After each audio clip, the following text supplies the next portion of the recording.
Hello everyone, welcome back to my YouTube channel Life with Saru. අද මම ඔයාලට ගෙනාවේ ඩුබායි වල වෛරල් වුණ ඩුබායි ස්ට්‍රීට් ෆුඩ් එකක්.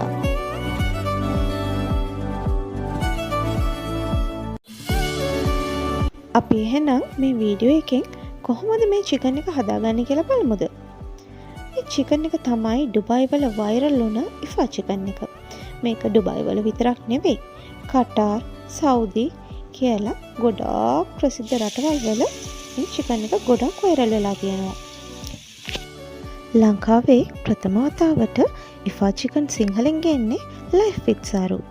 මේ වගේ තවත් වෛරල් රෙසිපි දැනගන්න Life with Saru subscribe කරගන්න. පළමුවෙන්ම චිකන් එක හොඳට හොදලා පිරිසිදු කරගන්න.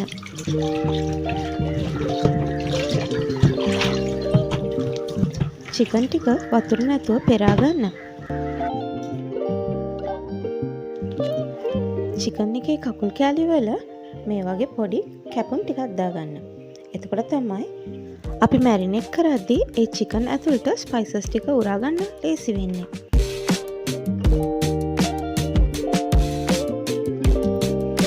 චිකන් කැලි වලට මේ වගේ ගැරප්පුවකින් විද ගැනීමෙන් තවත් ලේසියෙන් ස්පයිසස් මේ චිකන් කැලි වලට උරා ගන්නවා.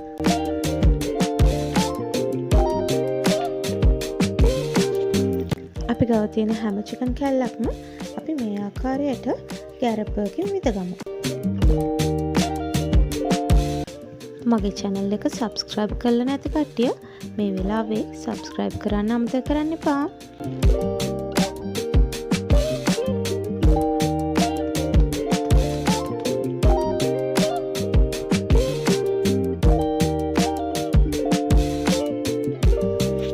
ඔයාලට මේ වගේ තවත් වීඩියෝස් ඕනේ නම් මගේ මේ වීඩියෝ එක ලයික් කරලා කමෙන්ට් එකක් දාලා subscribe කරලා තියාගන්න.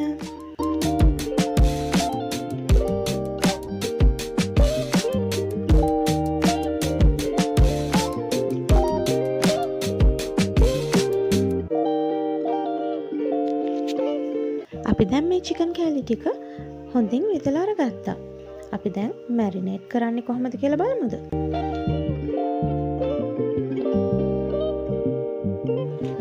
මේ මැරිනේට් එකට පළමුවෙන්ම සුදු ලුණු පේස්ට් ටීස්පූන් භාගයක් දාගමු. ඉඟුරු පේස්ට් භාගයකුත් දාගමු. මිරිස් කුඩු තේ හැන්දක් දාගමු.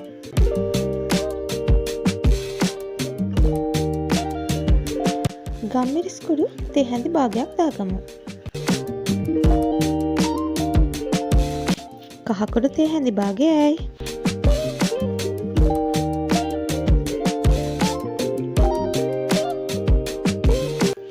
ලුණු කුඩු තේ හැන්දයි.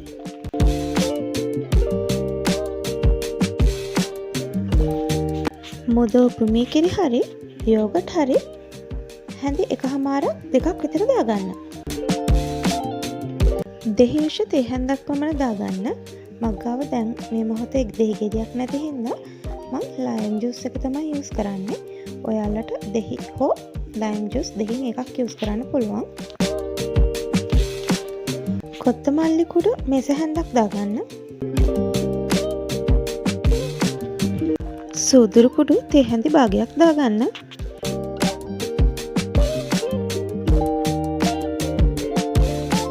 දැන් අපි මේ කුළු බඩු ටික, මේ කිරි, දෙහි යුෂ හැම දෙයක්ම හොඳින් මිශ්‍ර කරගමු.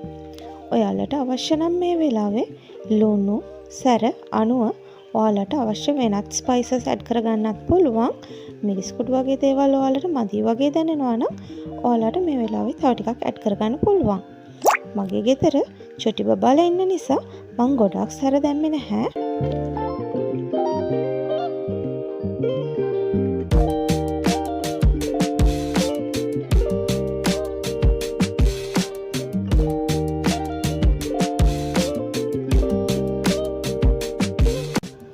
මට මේ වෙලාවේ මේ පේස්ට් එකේ thickness එක ගොඩාක් වැඩි නිසා මම තව ටිකක් දෙහි යුෂ ඇඩ් කරගන්නවා.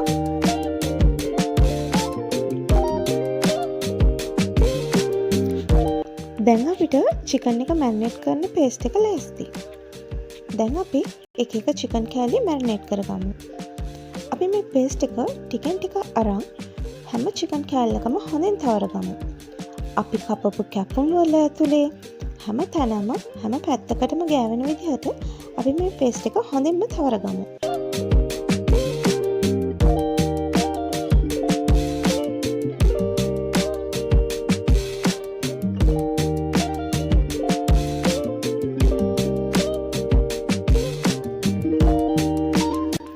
ඔයන්ට කැමති නම් මේ පේස්ට් එකට ස්පෙෂල් කරි පවුඩර්ස් වර්ග, මසාලා පවුඩර්ස් වර්ග, සියඹලා ඔය වගේ දේවල් ඇඩ් කරගන්නත් පුළුවන්.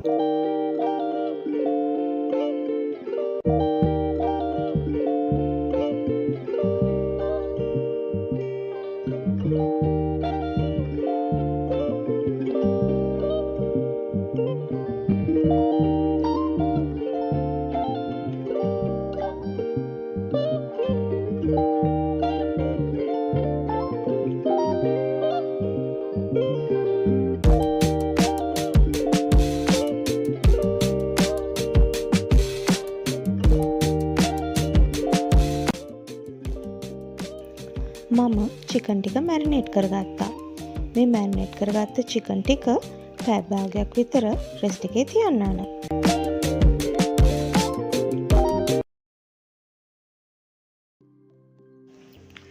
මේ ඉෆා චිකන් රෙසිපියට වැදගත් ඉන්ග්‍රීඩියන්ට් එකක් තමයි මේ චීසි මයෝනිස් කියන්නේ. ඉතින් අපි දැන් බලමු කොහොමද මේ චීසි මයෝනිස් එක හදාගන්නේ කියලා. මේ මයෝනිස් එකට අපිට පළවෙනියට තඹපු බිත්තර දෙකක් ඕනේ. ඒ හින්දා අපි බිත්තර දෙකක් පළවෙනියෙන්ම තඹගමු.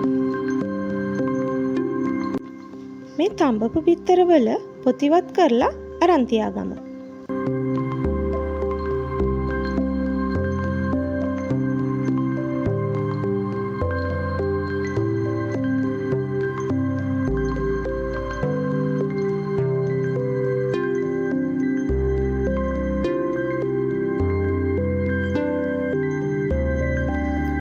අපිට මේ මයොනයිස් එක හදන්න බිත්තර සුදු මද තමයි ඕන වෙන්නේ. අපි බිත්තර දෙකක් තඹගත්තනේ. ඉතින් ඒ බිත්තර දෙකේ සුදු මද ටික අපි අරගමු.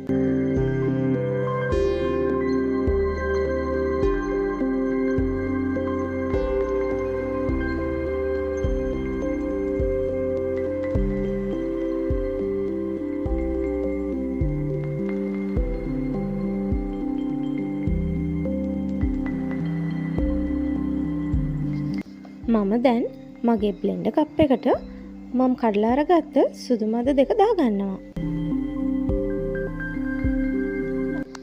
තව අපිට මේ මයොනයිස් එකට සුදු ලුණු බික් දෙකක් අවශ්‍ය වෙනවා. ඉතින් මම ඒ සුදු ලුණු බික් දෙක පොඩි පොඩිවට කපලා දාගන්නවා.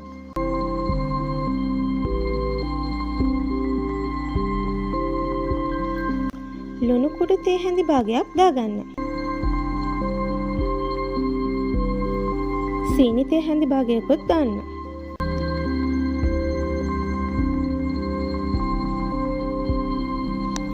ඔයාලගේ ගෙදර ඔලිව් ඔයිල් තියෙනවා නම් ඔලිව් ඔයිල් මේස හැන්දක් වගේ දාගන්න.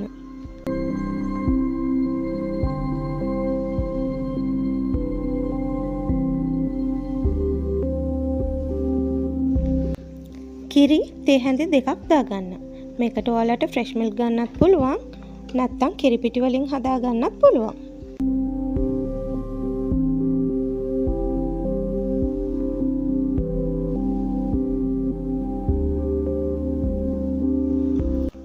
දැන් අපි මේ ටික ඔක්කොම බ්ලෙන්ඩ් කරලා ක්‍රීමි පේස්ට් එකක් විදියට හදාගමු.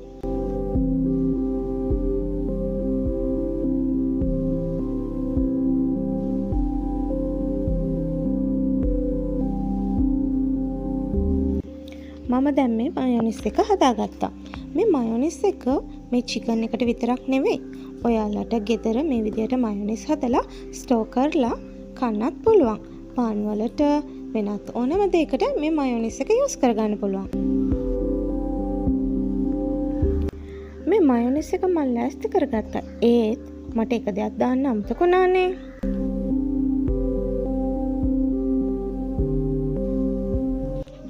මේක මං කලින් කියපු විදිහට චීසි මයොනයිස් එකක් නේ. ඉතින් මේකට චීස් කෑල්ලක් දාගන්න ඕනේ. මම දාන්නේ ට්‍රැන්ගල් චීස් කෑල්ලක්. ඔයාලා ගාව තියෙන්නේ පෙති චීස් නම් ඔයාලට පුළුවන් පෙති දෙකක් මේකට එකතු කරගන්න. දැක්කනේ හරිම ලේසියෙන් ගෙදරම මයොනයිස් හදාගන්නත් පුළුවන්. අපි දැන් චිකන් ටික ෆ්‍රයි කරගමු. ඒකට ටේබල් ස්පූන් 2ක් විතර පෑන් එකකට ඔයිල් දාගන්න. ඔයාලා මේ වීඩියෝ එකට කැමති නම් සබ්ස්ක්‍රයිබ් කරලා ලයික් කරලා කමෙන්ට් එකක් දාන්න. තෙල් එක රත් වුණාම අපි මැරිනේට් කරලා තිබ්බ චිකන් කෑල්ල හැමීට තෙල් එකට දාගන්න.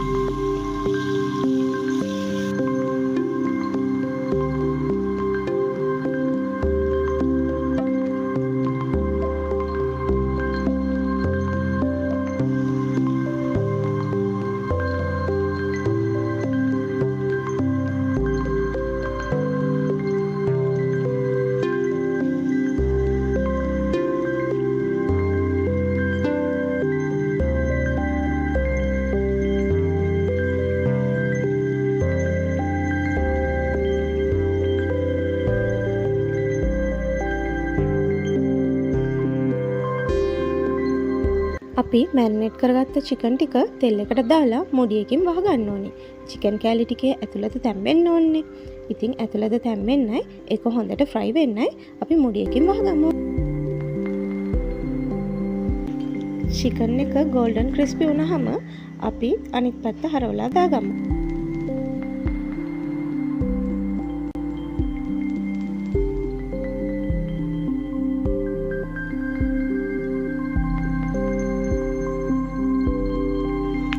චිකන් ටික ඔක්කොම අනිත් පැත්ත හරවලා දාලා අපි ආයෙත් මුඩියකින් වහගමු.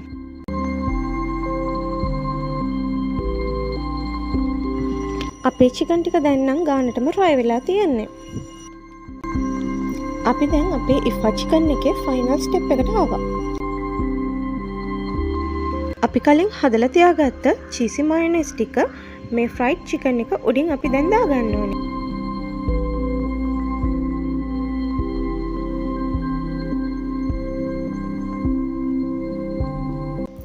අපි ෆ්‍රයි කරගත්ත හැම චිකන් පීස් එකකටම උඩින් අපි මේ චීසි මයොනයිස් එක ස්ප්‍රෙඩ් කරගන්න ඕනේ.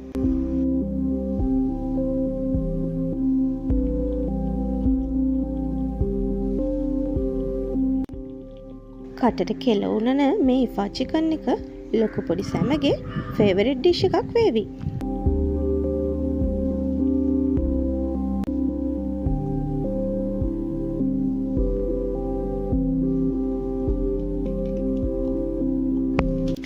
මං කියනවට මේ ඩිෂ් එක ගෙදර try කරලා බලන්නකෝ. ඔයාලගේ favorite chicken recipe එක මේක වේවි.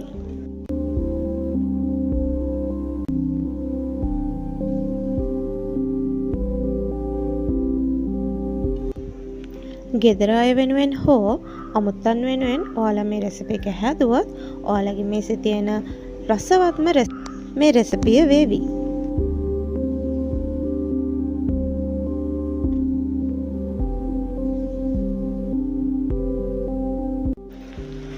මේ චීස් තවරපු චිකන් ටික මද ගින්දරේ මිනිත්තුවක් පමණ වහලා තියාගන්න.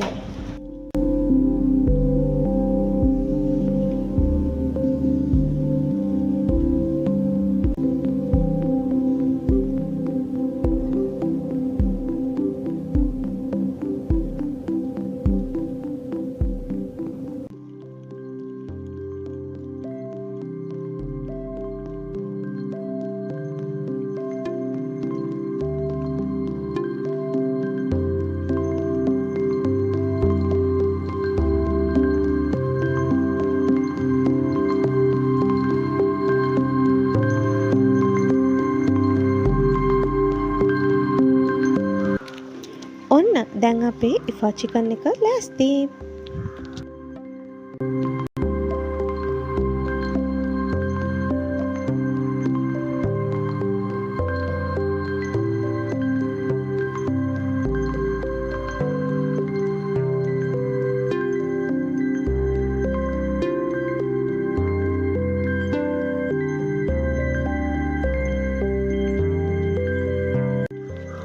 මේ තියෙන්නේ මේ දවස්වල ඩුබායි වල වෛරල් යන ඉෆා මීෆා චිකන් එක. මේ ඩුබයි ස්ට්‍රීට් ෆුඩ් එකක්. ඔයාලට මීෆා චිකන් එක පරෝටා සමග, කුබුස් රොටි සමග, නාන් රොටි සමග රොටි වර්ගත් එක්ක කද්දී මේක ඉතාම රසවත්.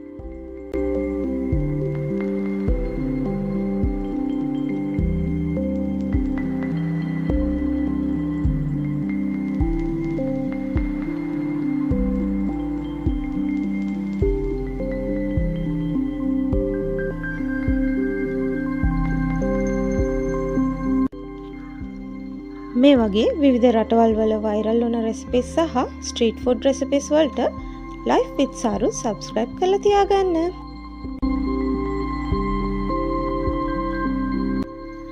Thanks for watching. ඔයාලා මේ රෙසිපි එකට කැමති නම් like කරලා subscribe කරලා comment එකක් දාන්න.